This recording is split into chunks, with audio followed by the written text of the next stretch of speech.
Bueno, estamos con Paz Robledo.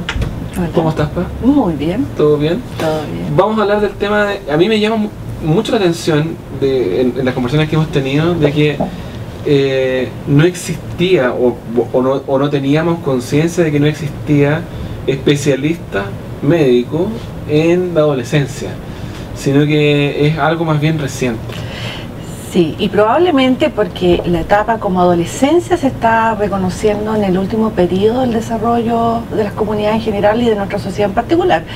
Y es más, hay muchos autores que discuten si existe o no adolescencia, o si son solo procesos o invenciones del mundo contemporáneo en esta de prolongación de la incorporación a la etapa productiva de las sociedades, en que se prolongan las estadas al lado en forma dependiente al lado de los padres y por lo tanto requieren ciertas necesidades que antes no existían. Hay algunos incluso que dicen que en civilizaciones más básicas existen solo rituales de iniciación y que por lo tanto no existe la adolescencia como tal, sino que existe la niñez y la adultez. Claro. Y no reconocen a estas particularidades que teóricamente nosotros tenemos en el mundo moderno. Y algo de eso hay como en la primera comunión o los bar mitzvah, que son como pasos de inmediato de ser adulto. Procesos de iniciación, sí, o de incorporación en términos sociales al entorno cultural en que se desenvuelven cada uno. Habemos quienes pensamos que la adolescencia siempre ha existido como características de desarrollo biológico, psicológico, social de los individuos, e incluso en las etapas más básicas históricamente reconocidas hay unas publicaciones muy interesantes sobre algunos escritos en unos jarrones en Babilonia, por ejemplo, 4000 a.C. Hay otros escritos desarrollados por Sócrates que también hacen una descripción que si uno la lee, uno dice, este era un joven adolescente que habla de estos jóvenes de hoy que no respetan a sus mayores, que son irreverentes, que tienen una cantidad de energía y que no la canalizan como los grandes sabios de sus respectivas épocas quisieran. Entonces, si uno lo va y lo analiza con otra mirada, uno se da cuenta que hay características que son similares, que se han repartido a lo largo de la historia, que constituyen una etapa propiamente tal y que no era necesariamente reconocida socialmente, ¿sí? Y eso ahora está refrendado con el desarrollo que tenemos de la neurobiología, de las imágenes. Tenemos escáneres con estudios de flujo en que podemos ver cómo es la maduración cerebral de los seres humanos, y claramente el cerebro de los adolescentes sigue madurando hasta los 19, 21 años, lo cual le da características distintas hasta el comportamiento humano. A ver, en relación a la neuromodulación, hasta ahí tenemos evidencia.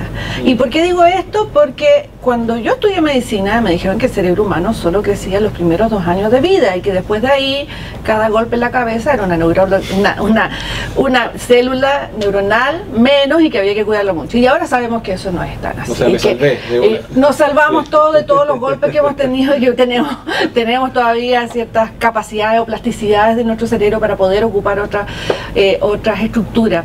Y eso da sí ciertas características. ¿Cuáles son las estructuras que van madurando? Van madurando los lóbulos frontales, básicamente, los lóbulos ventromediales, los lóbulos ventrolaterales.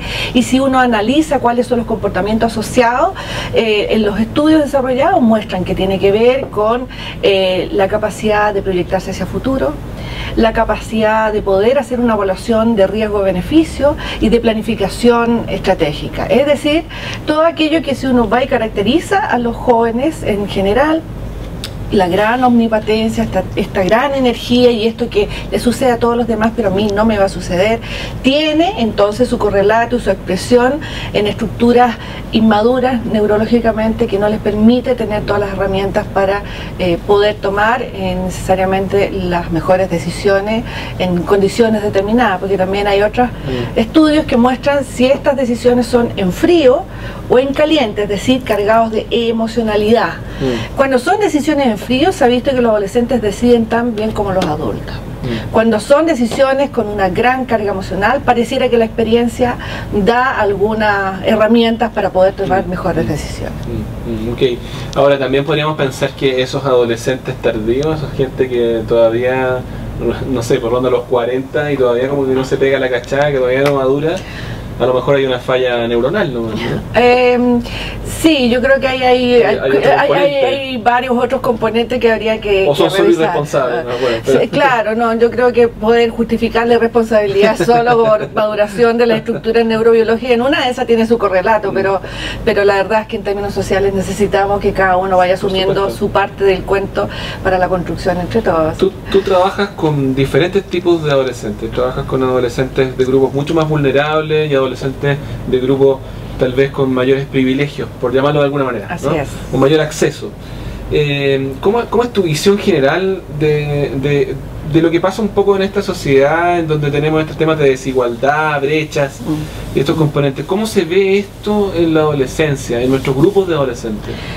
A ver, si uno analiza qué pasa con las adolescencias de los grupos favorecidos, uno se da cuenta que por el nivel de acceso a información y globalización que tienen estos jóvenes, la verdad es que se parecen mucho.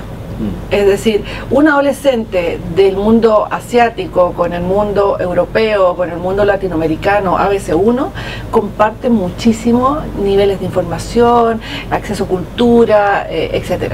Y es más, cuando se hacen estos viajes internacionales de los ABC1, uno se da cuenta que grandes amistades de ellos se estructuran porque son capaces de compartir mundos viniendo de culturas tan diversas, ¿sí? Es decir, el mundo está cada vez más globalizado y que tienes acceso a cultura y a los medios que les permitan acceder a esa cultura se enganchan sin ningún problema. Y es más, esta misma globalización te va generando grandes diferencias con los que sí tienen acceso a esos medios de comunicación y quienes no tienen acceso a los medios de comunicación. Y es más, se ha podido establecer incluso que hay desarrollos neurobiológicos que son distintos. Es distinto un joven con acceso a tecnología que un joven sin acceso a tecnología, incluso en su desarrollo neurobiológico. Es decir, los que llamamos nosotros nativos digitales, los que nacieron con la tecnología en las manos y quienes tienen que llegar después por un proceso de inclusión social dado por las herramientas de su entorno que les permiten acceder, ¿sí? Es decir, lo que son los migrantes digitales. Nosotros, los adultos, estos que nos manejamos con cierto grado de acceso a los medios de comunicación, de globalización, somos a esta altura, en mi caso, migrante digital. No alcanzo a tener la plasticidad ni el nivel de desarrollo que ellos que sí tienen quienes nacieron en esta nueva época. Eso por una parte. Hay grandes diferencias en los resultados de salud según los niveles socioeconómicos. Por ejemplo, embarazo adolescente. ¿Sí? Embarazo adolescente, botó en una muestra Chile, no solamente Chile, América Latina en general, las grandes tasas de fecundidad están dadas en el grupo de adolescentes, pero si uno desagrega las tasas de fecundidad de las adolescentes por niveles socioeconómicos, son los niveles socioeconómicos más bajos quienes son precozmente madres antes de tiempo. Y uno se cuestiona, ¿y eso por qué? ¿Es solo por falta de acceso a métodos anticonceptivos? Y hay distintas teorías, pero hay algunas que dicen es falta de educación sexual, falta de acceso equitativo de métodos anticonceptivos, porque por ejemplo en nuestro país los jóvenes de los niveles ABC1, donde acceden a los métodos anticonceptivos comprándolos libremente en la farmacia, y las chicas pobres de nuestro país tienen que ir a un consultorio público en la cual tienen que pasar por las 25.000 pruebas de Chaolín para poder acceder y tener acceso regular a esos mecanismos de regulación de la fertilidad. Pero por otro lado, hay quienes teniendo acceso a mecanismos de regulación de la fertilidad van igual a terminar un embarazo adolescente. Y ahí lejos, el elemento principal tiene que ver con la construcción de proyectos de vida. Es decir, mientras más oportunidades de construcción de proyectos de vida variados tengan las personas, menos probabilidades de embarazo hay. Es decir, no hay mejor anticonceptivo que un buen proyecto de vida. Y no solamente como anticonceptivo, sino como protector de todas las conductas de riesgo en la etapa de la adolescencia. Muchas gracias, Paz. Te quiero agradecer con un regalo que es un libro de ediciones SM, Hugo Cabret, que se hizo película, ¿no? Muchas gracias. Y que es un libro que le puede interesar a los adolescentes sobre todo, y sé que hay algunos en tu casa, así que... Muchas gracias. Muchas gracias. Ya pues.